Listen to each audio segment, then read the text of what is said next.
Aduh. Waduh. Yud. Zaman sekarang masih aja pakai koin-koin gitu, udah nggak zaman. Mending kayak gua nih, pakai koin kripto. Ah, tipu-tipu tuh. Tipu-tipu dari mana? Gak usah so tau deh lu. Gua kemarin ya invest 1 juta, cuan nih jadi segini nih. Kalau nggak percaya lihat aja sendiri. Tuh. Bentar. Kok turun jadi 5.000 ya? Kata juga apa tuh, tipu-tipu kan. Mending kayak gue nih ngitung koin tuh, lebih aman. Kayak koin. Iya juga ya. Makanya nonton generasi apa tuh? Generasi cuan. Nah itu dia. Oh iya, generasi cuan kan ngasih edukasi soal investasi. Iya. Yuk nonton yuk. Yuk, kita biar nggak nonton. salah-salah soal investasinya. Iya, yuk nonton.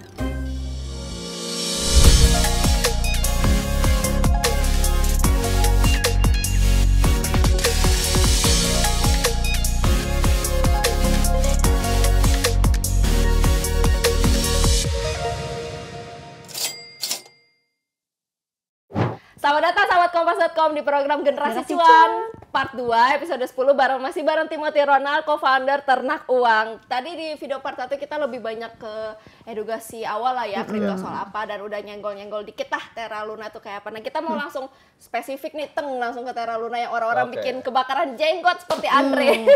Tukang cuci piring kebakaran Tukang jenggot cuci, ya. itu dia. Nah sebenarnya menanggapi sentimen Terra Luna yang lagi panas-panasnya lah istilah kata, dia kadang naik kadang turun kan, apalagi sekarang masih di hold dulu lah istilah kata. Jangka panjangnya tuh sebenarnya kayak gimana sih kalau Timothy sendiri ngeliat Terra Luna? Suram sih Terra Luna. jangan disentuh lah. Jangan sentuh. Ya. Karena dengan dia jatuh tadi kan dia punya ekosistem yang UST nih, stable coinnya.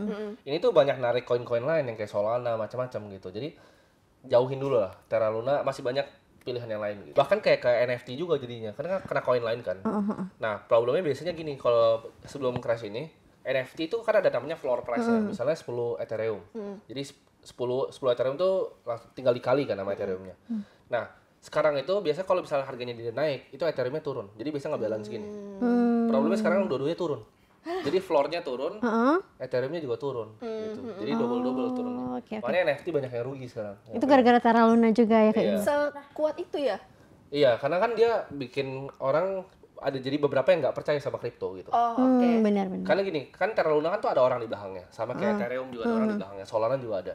Dia mikirnya semua koin yang ada orang di belakangnya bisa begini gitu loh. Nggak menutup kemungkinan, soalnya Terra Luna tuh gede banget waktu itu. Itu koin nomor satu di decentralized finance namanya. Jadi kripto kan ada berbagai macam kategori. Ada DeFi yang decentralized finance, ada juga yang kayak metaverse gitu. Luna tuh nomor satu di DeFi nih, paling gede. Dia aja bisa jatuh gitu gimana yang lain. Ya, Oh, jadi karena kepercayaan masyarakat, jadi yang lain juga kena imbasnya, turun gitu. Nah, kalau gue pengen nanya nih, Terra Luna kan kata lu suram banget nih, kayak gak ada masa depan. Nah, itu mungkin gak sih dia tenggelam terus namanya hilang di dunia kripto, atau justru mungkin bisa jadi dia bangkit di suatu saat gitu, terus bisa besar lagi kemarin? Sebenarnya kayak gini tuh udah banyak dari zaman dulu, dari 2017 ada scam yang kayak BitConnect gitu, itu gede banget terus crash. Selalu ada kayak gitu-gituan. Ini kan sekarang 2022 Luna, ntar 2025 ada lagi koin yang kayak gini gitu. Itu pasti siklus, pasti terjadi. Makanya gue bilang pilih yang aman aja, Bitcoin aja gitu, yang paling gedenya. Gitu. Terus kalau buat koin-koin yang kan tadi katanya koin-koin yang lain ikut terimbas juga. Itu lebih baik kalau misalnya Mas yang nyimpen nih, bukan Terra Luna ya, yang kena imbasnya. Yang kena imbasnya Terra Luna lebih baik di hold atau di sell aja nih sekalian supaya kalau saya pribadi, saya nggak pernah saranin untuk coba market timing ya, coba jual pas tinggi murah. Tapi kalau saya biasanya hold jangka panjang, kayak Bitcoin tuh belinya targetnya 5-10 tahun ke depan gitu. Kalau misalnya tapi koin-koin lain yang kecil, saran dari saya tuh jangan ditambah dulu. Kan banyak orang average down kan, udah nyangkut nih, ditambahin. Jangan, tapi kalau misalnya memang udah salah nih, decisionnya cut aja gitu. Oh, cut Cepat, udah lupakan. iya. Oh, kayak cut misalnya loss tadi ya. si Andre itu, misalnya dia 2 juta uangnya, dia lihat nih di portonya udah 1,5, cut aja langsung gitu, ngerti nggak? Soalnya turunnya udah terlalu dalam. Iya. Kalau misalnya nggak di-cut, dia jadi 3 rupiah gitu misalnya. Iya, 3 perak. 3 perak. Gitu. Iya, udah.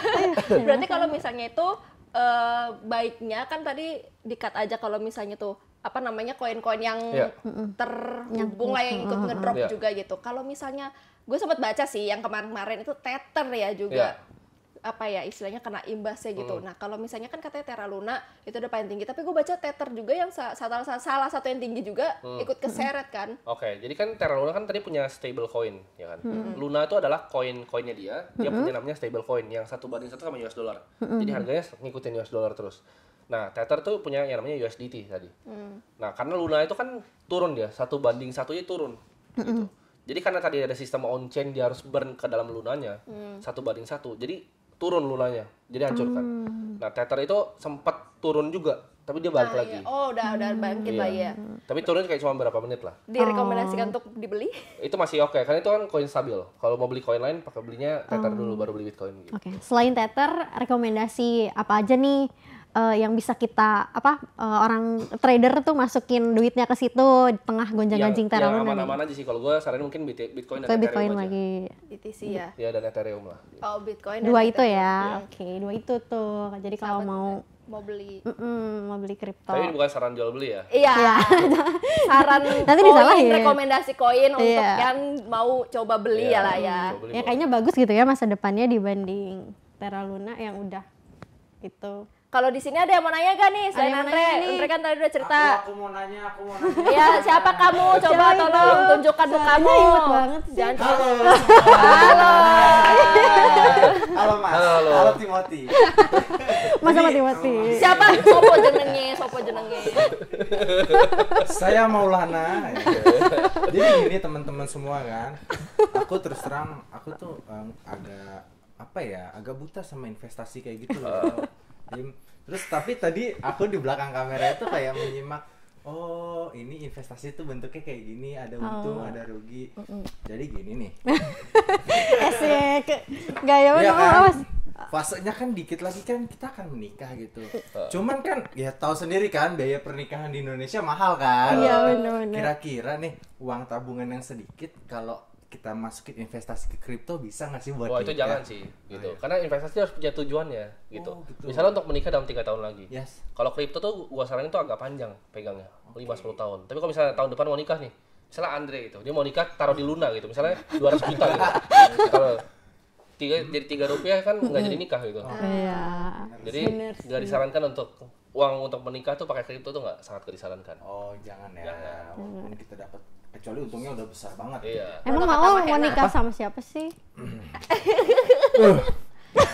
Katul. Tunggu dahsyatnya aja. Oke, tunggu dahsyatnya aja teman-teman. Oke gitu. Jadi tidak disarankan. Tidak disarankan. Tapi kalau misalnya kita investasi di kripto dapat untung, boleh dong Boleh. buat nikah Nikah. dong. Boleh. dong. Wah, itu tuh cuan tuh. Iya, tapi lo nikahnya 10 tahun lagi mau. Oke, 10 tahun lagi. Sebentar lagi lu umurnya berapa? Gue umurnya 26 26, berarti 36 nanti Iya menikahnya. nggak apa-apa. Emang kan mau nungguin apa 36? Nah, emang kamu bersedia menunggu, ya kan? Aku mah pakai pay later aja udah nikahnya. Oke, Ci, tolong pay later ya. Oke, thank you Timothy. Thank you. Oke, aku akan nanya-nanya lagi nanti. Oke, Terima kasih, lanjut kamu teman-teman. boleh kerja lagi ya. Iya, sama kamu kerja Maul. lagi. Jadi kalau Nah. misalnya itu tujuan investasinya kalau kripto tuh jangka panjang banget Jangka ya panjang. berarti. Tapi kalau misalnya tadi Maul tuh sebelum datang Timothy nih awal syuting, Ci, emang kripto itu aman ya, Ci? Gitu, itu kan pertanyaan pertama, tapi menurut si Maul itu adalah, ini juga menurut persepsi banyak orang sih, tolong kalau misalnya Timothy mau luruskan juga boleh. Ada beberapa orang yang masih belum mau investasi di kripto karena katanya barangnya itu nggak bisa dipegang. Nggak Oke. bisa gue sentuh gitu istilah kata. Kalau saham gue tahu ini perusahaan apa, reksadana gue tahu ini dari apa namanya manajer investasi apa. Kalau Iya. kripto tuh katanya barang yang nggak gue bisa pegang gitu loh. Nah, saham kan sebenarnya surat berharga kan, sama obligasi juga surat berharga. Tapi kripto tuh definisi nggak bisa dipegangnya gimana? Karena kripto itu menurut gue pribadi malah paling aman. Kayak kita beli Bitcoin, karena itu dalam network yang namanya blockchain. Gue bisa track bahkan sampai namanya Genesis block yang pertama. Jadi setiap transaksi semua orang tuh ke-record semua, kayak ledger namanya. Oh, bisa ya. Jadi itu semua full transparan dan bisa divalidasi sama semua orang di dunia. Iya ya kalau Jadi blockchain ya. iya, orang nggak bisa ngaku-ngaku itu misalnya NFT dia gitu. Semua orang kan konsensus tahu itu punya Iya, gua. benar-benar. Gitu. Paling aman justru. Berarti sebenarnya walaupun kata orang nggak bisa dipegang, tapi kan ada blockchain inilah yang sebenarnya paling aman. Mengamankan itu. Cuman kita harus belajar dulu kali ya sebelum naruh, jangan asal naruh aja ntar tukang cuci piring. Nah, los gitu, merah semua nanti ya. Merah semua terus. Rapotnya iya. Nah kalau misalnya sekarang lagi happening, ini mungkin yang suka orang lain, yang sebagian kalau misalnya para investor atau trader kan udah paham nih. Kripto, apa namanya Bitcoin, bla bla bla segala macamnya itu Terra Luna, Ethereum dan lain-lain. Tapi ada nih yang kayak ibu-ibu baru nyoba apa namanya investasi tapi belinya koin digital artis, banyak banget yang beli gitu. Token artis. Itu udah suara semua lah itu, udah coret semua itu. Nggak ada. Coret ya kalau itu coret ya itu. Karena gini kan jadi kalau Bitcoin itu kan ada yang namanya white paper. 12 lembar itu tuh bisa ngubah dunia gitu loh. Karena dia punya sistem peer to peer electronic cash system ya kan. Sedangkan di white paper coin artis ini jelasnya keluarga dia gitu. Jadi itu pakai logika dasarnya dihindari lah. Gitu. Oh gitu.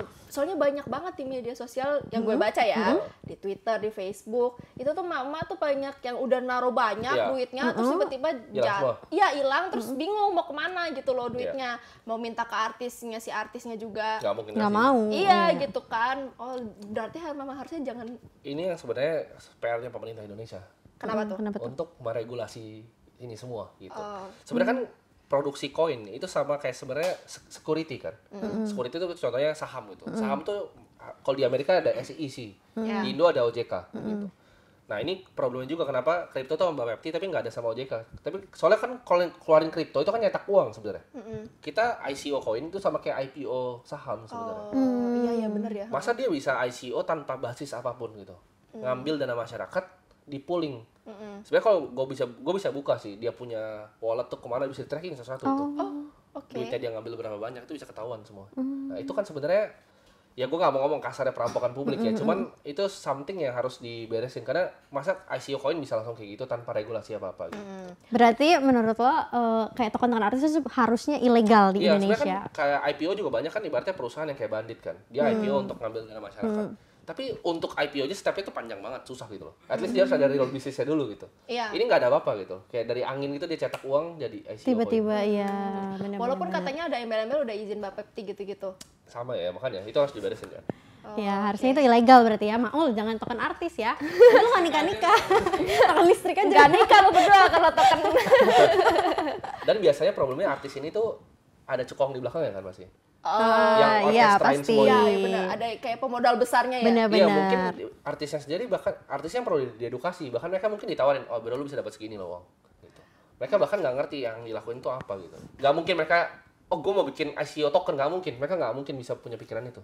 Pasti mereka akan diprospek dulu ya. Iya, mungkin bisa jadi bahan pertimbangan ya sahabat kompas.com kalau yang mau beli token digital artis dilihat lagi ya karena katanya langsung beli jeng. Kan terakhir ada yang bikin token juga yang sekarang udah ditahan kan. Oh iya. Itu bikin token juga kan. Emang dia yang bikin bukan. Ada orang-orang di belakangnya, tapi yang ditangkap bukan orang di belakangnya. Ya udah, jadi politik. Jadi gibah. Jadi gibah itu ntar off cam aja. Iya. Timothy, ayo kasih tips do and dance. Oke, dalam kripto ya jangan pakai uang panas, jangan pakai pinjol gitu kan. Pastiin uang kalian tuh uang yang siap hilang kalau masuk kripto gitu. Karena kripto ini kan kita nggak ada yang tahu. Kalau gue masuk kripto karena risk dan rewardnya tuh jauh menurut gue. Jadi misalnya gue masukin 5% dari porto kecil gitu. Kalau hilang ya cuma 5%. Tapi kalau bisa lipat-lipat jauh gitu. Jadi masuk pakai mindset itu uang siap hilang. Oh, jadi uang siap hilang ya. Kalau misalnya di bawah 1 juta kalau cuma punya uang 1 juta jangan main kripto gitu. Jangan ya. Banyakin dulu. Jangan. Lo 100 ribu sadar. Jangan dulu. Pakai THR. Mending cari yang aman-aman dulu lah. Aman-aman. Oke, makasih banyak Timothy udah makasih sharing banyak Timothy. Generasi Cuan di sini di kompas.com. Sehat dan sukses selalu ya. Buat ternak uangnya juga sukses-sukses ya. Makasih banyak Timothy Ronald, co-founder Ternak Uang udah join bareng di Generasi Cuan kompas.com. Saya Melis, Niken dan juga Timothy dan kru semua yang ada di sini pamit. Apa nih maksudnya nih? biar rame aja. Kita pamit, terus saksikan Generasi Cuan di YouTube channel kompas.com. Jangan lupa di-subscribe dan juga nyalakan lonceng notifikasinya supaya kamu nih bisa tonton terus-menerus konten-konten menarik dari Generasi Cuan lainnya. Lihat di playlist ya, Generasi Cuan. Tonton semua di situ buat yang mau terjun ke finance atau investing. Karena pastikan kamu jadi generasi yang pandai melihat peluang. Sampai jumpa.